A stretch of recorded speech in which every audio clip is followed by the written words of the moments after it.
ग्राम आमवा में उपस्थित सभी मेरे सम्मान्य भाइयों बहनों, सम्मान्य मंच, सभी मेरे समाज, हर समाज के वर्ग यहाँ पर उपस्थित हैं, सबको मेरा नमस्कार। यहाँ पर हम आपके घर घर बोलने आए थे कि कांग्रेस के पक्ष में वोट करना, लेकिन यहाँ मीटिंग चल रही थी माधो सिंह दादा की, तो हम उनके साथ ही खड़े हो गए और सबको बात कर ली। यहाँ पे गलत तो नहीं किया ना? वो भी वोट मांगना है ना, हम भी वोट मांगना है, सही बात है। अब माधो दादा आपके बीच में आए, मैं भी आई हूँ, फूल वाले भी आएंगे। अब फैसला आपको करना है कि आपको किसके साथ खड़ा रहना है, फैसला आपको करना है। और 17 तारीख ज़्यादा दूर भी नहीं, परसों यारी, आज तो ये 14 हो गई, कल 15 और 16, 17 को तो मतदान करना है। इसलिए अब आप सोच समझ के मतदान करना, क्योंकि माधो दादा तो कोई पार्टी से खड़ा नहीं है, वो निर्दलीय खड़ा हुआ है, ये तो आप सब जानते हैं। अब निर्दलीय लोगों की नींव नहीं होती, क्या होता? उनकी नींव नहीं होती, उनका जड़ नहीं होता। जैसे पेड़ का जड़ नहीं होता ना, ऐसे ये निर्दलियों की जड़ नहीं होती। और इनकी सरकार कहाँ बन रही है, आप मेरे को ये बताओ। ये जो वोट मांगना आए ना, यहाँ पे जो बड़ी बड़ी बातें करते, तो इनकी कौन सी सरकार बन रही? ना इनकी नींव है, ना इनकी सरकार है।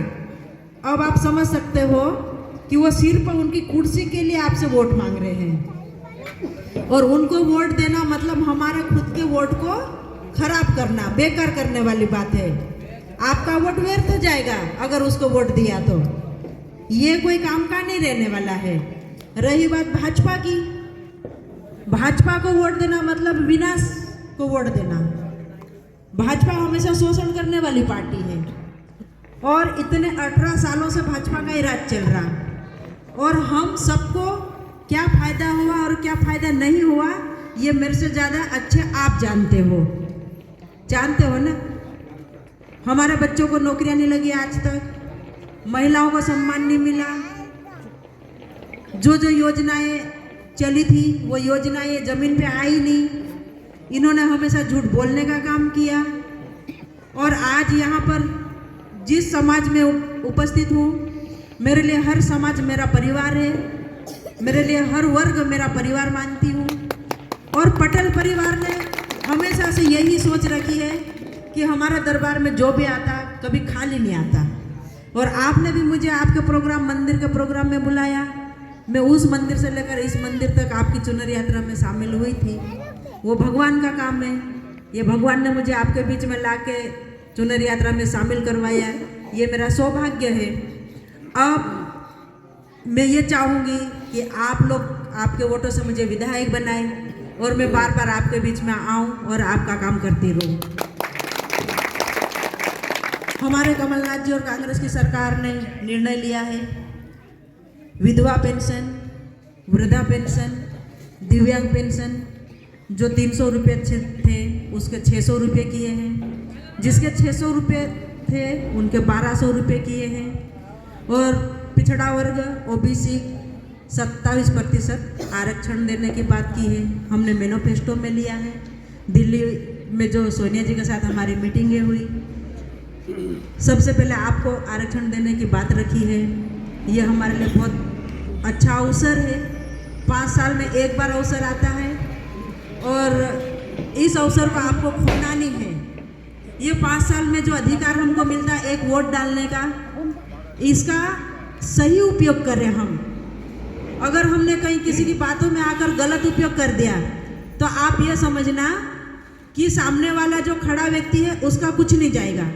आप अपने अधिकार को गलत उपयोग कर लिया, और जो अभी 17 को जो आप वोट करोगे वो आपके अधिकारों का वोट होगा, ये आपके सम्मान का वोट होगा, ये आपको नौकरी देने का वोट होगा, ये महिलाओं के सम्मान का वोट होगा, ये आपके समाज में जितनी भी जो काम है उसको करने का वोट होगा।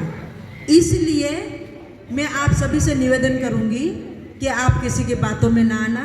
नारी सम्मान लाडली बहना के लिए 1500 रुपये देने की बात हुई। अगर एक घर में सास बहू होगी तो साल के 18,000 बनेंगे, दोनों सास बहू के मिला के 18 दूने 36,000 रुपये बनेंगे।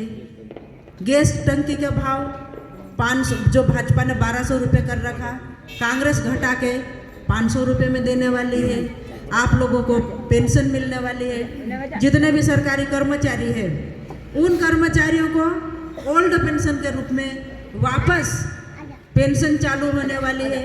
हमारे बच्चों की नौकरियां लगने वाली है।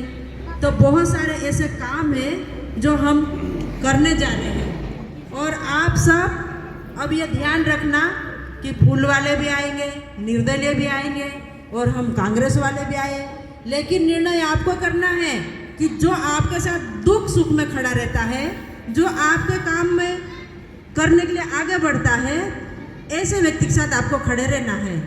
अब आप मुझे एक बार इतना बताओ कि आप किसके साथ खड़े हो? किसके साथ खड़े हो? पंजे के साथ खड़े हो ना। इसलिए मैं अब बूथ क्रमांक यहाँ का कितने वोटों से जीती सेना पटेल, वो लिस्ट में सबसे पहले आपके इस मोहल्ले का नाम आना चाहिए। मुझे उसी समय मालूम पड़ जाएगा कि मैं इस समय आपके बीच में भाषण दिया और इन लोगों ने मेरी बातें सुनी और मैं इस मोहल्ले से इतने वोटों से जीती हूँ। ऐसा मैं लिस्ट में जिस दिन 3 तारीख को देखूंगी उसी दिन आप सबको बहुत बड़ा धन्यवाद दूंगी और मुझे गर्व से कहना पड़ेगा कि मेरे लोगों ने मुझे वोट दिया। वैसे भी आप, ऐसा नहीं है कि मैं अनजान हूँ।